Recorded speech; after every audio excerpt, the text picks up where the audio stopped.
Anyway, Muslims maybe will understand. The first one came, and now so the thing starts proper. And this is just the first paragraph of I don't know how many pages. The camera So the camera is speaking, it has now shown this Mehdi guy. He's just a normal guy. He's a normal looking guy. I think he had a beard. I don't even remember those details. The details were not important of what the guy was. What he was saying was, and he told the royal people coming, and they'd come about 6 people in succession, the lines in succession. Oh my God. And this had happened on the television. He had told them to come, and so as they were approaching, he told them to come without security, and they tried to come with security again. And the cars couldn't pass the perimeter, and the guards couldn't pass the perimeter. But some of the security guards, like Secret Service security guards, were surrounding them, and they would come, and they would either freeze, like they can't move, or they'd fall down, or they'd go mad until they were taken out of that space, not mad forever. Also, these people who were trying to shoot, they would only have the ammunition come back to them. Like if it was a plane and you were shooting and you were a bad person, it would come back and destroy the plane. If you weren't a bad person, it would go elsewhere. I don't know how that was being worked out. So this guy was the king. So the main king, the present king, had to walk with these, and because at the perimeter there was this whole disturbance, and he was seeing it live, along with his closest military advisors. They stopped. Of course, they're not going to allow the guy to go in. And the longer they stayed, another oil field, another oil field, another oil field, and it was clear that Saudi Arabia was going to go right back to what it was, Arab people on camels. You understand? Their wallet. And it was clear that so this one day in the morning, I think, he goes out again with a full entourage, again the same thing with the entourage, but he keeps walking, this king of Saudi Arabia. And at the same time, although this was more important to when we got to America, because it fed back, but in some way there was a camera person or some way of us to get to understand what the conversation between I'm wrong. Just before the final push, where the king of Saudi Arabia walks through the perimeter, the man in the desert is now being televised, and he is saying, "You have got to come and see me." And the last, some big hullabaloo was like, "Do you know who I am?" And they were all looking at this man. "Do you know who I am?" And they're all looking at him, and he's like, "I am the Mehdi," whatever that means. So, and that was just one day, Oh yes, no, that was all that everybody else was told. So the Saudi Arabian king has walked through the perimeter by himself, and now we're seeing it. I was seeing it from a top-down view, aerial view, and it's a longish walk, at least for a person who's not used to walking. He's in this nice, sandals. He had to take them off. He's never walked in the sand. Royal blood trying to do this walk, but the walk, I guess, was maybe half a mile, and it's clear it's just him walking towards the hut. And he goes in, and then something happens. One of those things where this is not televised to everybody else, but I knew what he was told, who he met when he walked into that tent, and he was trembling. The Mehdi, who is this person whose people don't know who he is, asked the Saudi king. First of all, told the Saudi king, you cannot come in. There's another kind of perimeter around the person himself. Anyway, you cannot come closer because you're on holy ground. And the holy ground is not mine, but it is holy ground. I come on behalf of somebody. and the Saudi king was had come with some diplomatic plan. They were going to speak to this guy because they couldn't understand what was going on and find out was he doing something electronically, how was he, but he's got to stop the oil fields, going crazy. And he asked the king of Saudi Arabia, do you know who I am? And the king of Saudi Arabia, because he had said, I'm the Mahdi, was like, you're the Mahdi. And he said, no, look at me. And the king saw Muhammad, peace be upon him. I've learned how to say peace be upon him because they told me to write that every time I say his name. And the king fell down. And Muhammad, I think that's where it picks up, says something like, let me just read again, read and then stop, because I think I've covered everything until that point. King was told to remove the hijab from women. He was asked what they had done to his religion. The man was me. The man was me. Oh yes, this is the way that the prophetic dream was occurring, was that I was allowed to be, it was really insane. I was allowed to be, I thought it was like I'm the Antichrist. In other words, I was allowed to be the personality of this person saying he's the Mahdi and he's Muhammad, peace be upon him. But obviously I can't be that person because I don't know. I don't know his life. It doesn't make sense. The context doesn't, the personality doesn't make sense. But I was allowed to be, the man was me, but only so that I could see and hear. He was not known to them, but when I commanded them, do you see? He appeared as Muhammad, peace be upon him, and he asked, what have you done? So this is what he's telling the king after the king has understood he's Muhammad. What have you done? What have you done to my religion? What have you done? Remove the hijab from the women. He is not Jesus, and this is important because that'll come later, you see. He is the prophet, and the Messiah is the Messiah. Oh, he's booming this out. I am the prophet, and the prophet is the prophet, and the Messiah is the Messiah. I was in shock at this time, but just watching. And he commanded Christians to worship your Father, that is Allah, deep submission and surrender, forehead to the floor, which is called sujud, and the Muslims worship his son. So there was things going on here. This man was talking, right?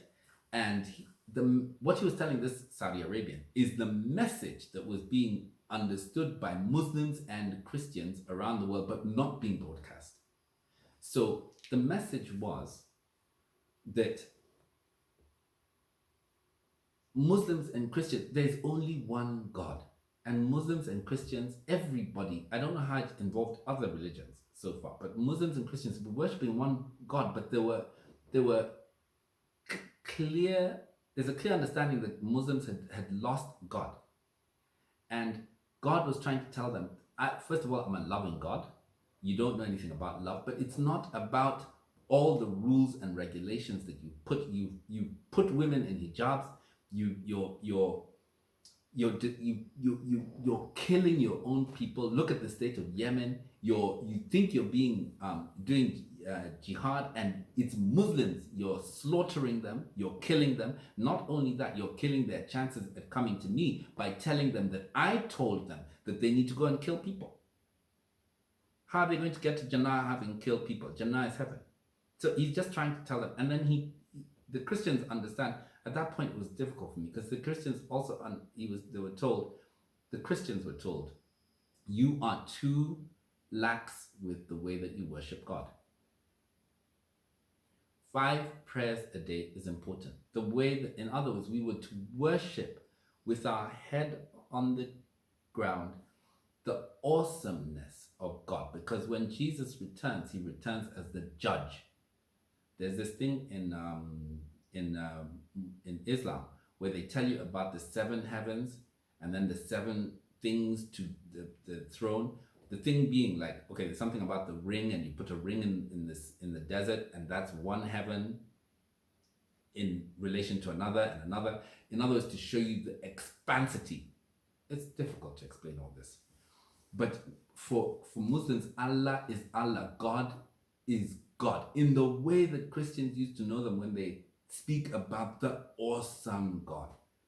And I mean awesome. So we've forgotten. Not that he doesn't like to be approached as a friend. That's what he's come as love. It's difficult to put this all together. But anyway, the line said, he said he commanded Christians to worship your Father, Allah. That is deep submission, surrender, and Muslims to worship his Son. In other words, to learn that God is love, and that it was true that Jesus was the Son of God. Anyway, it was this is why I'm saying the whole world, it is a happening, an occurrence. Not just a religious occurrence going on, but there were these things happening in nature that were not supposed to be happening. Oil fields don't thingy, and then the whole thing is lit up. God knows whether you can see it all around the world at night, but consuming that, whatever. That's not what I saw, because it's still daytime, huh? And then in brackets, with singing and dancing and joy. So Muslims learning, I'll read that sentence again, huh? Because I had to add that in order to make sense. King was told to remove hijab from the women. He was asked what they had done to his religion. The man was me, but only so I could see and hear. He was not known to them, but when I command them, do you see? He appeared as Muhammad, peace be upon him, and he asked, what have you done? He is not Jesus. He is the prophet, and the Messiah is the Messiah. And he commanded the Christians, worship your Father, that is Allah, in brackets. Deep submission, surrender, forehead to the floor, and Muslims worship his Son with singing and dancing and joy. And he asked, why are you stoning my people? That's Muslims. He said, it's simple. The final law is to be good. Then in brackets, Jesus is 2 laws, and close brackets. And if you have to break any of the laws given, perfect ones, the perfect ones of the Quran, because the Quran has these beautiful laws. It's the perfect delivery of God's law. Break them. The final law is to be good. What have you done? How stupid are you? This is the kind of feeling that he was giving the king. And the king was in shock because half of him was like, we're just trying to be the best Muslims we can. He gave us the book. The other half, his spirit was responding. And this Muhammad was furious, blazingly. You get me? The king was to go back and make these decrees now that now changed, because he, in Saudi Arabia, the king works as a king, like the queen in England, who we say is one of the largest, most influential monarchies, but that's just Western skewed media. You know, then they say, oh, well, the Japanese weren't even just kings. Theirs was not an empire. They call them, what's the kings, and then there's the another level. It'll come to me as we go, because the Japanese were not mentioned yet. The point is, the king of Saudi Arabia can go and make those decrees that he needs to make in order for them to be good. And he knows it. He knew exactly what Muhammad was saying. There is so much money that Saudi Arabia was getting that there he was supposed to be looking after his ummah. That's what they call it. Where he not only has responsibility over Medina and Mecca, but that money, the question was, why are there Somalian Muslim women in the world walking on the road and leaving 2 of their children behind to starve because they can only take the other 4 to go and live? That kind of thing. And Muslims, I think, will understand it. I kind of get it as well, because the Christian question was the same. How come the Pope, the Catholic Church, is not looking after, I don't know, whatever, starving African babies? But we don't have the same relationship with the Ummah, with the community that the Muslims are told in the Quran. And he's just showing them clearly what the transgressions have been. And the transgressions were not about, oh, they haven't done sujud, they haven't done their prayers correctly or wudu. They have not done the main thing correctly, never mind not taking interest. As a community, as a whole, as the thing that they keep, the thing that's causing problems, frictions with the Western world is when wherever a Muslim goes, God comes first, and God's law is supposed to then filter into everything you do. That's it. Period. Doesn't matter whether you're Pakistani or you're one of the loose the Indians who the Muslims who know the Indonesian ones or whatever. However they do that, they've got their own things going on.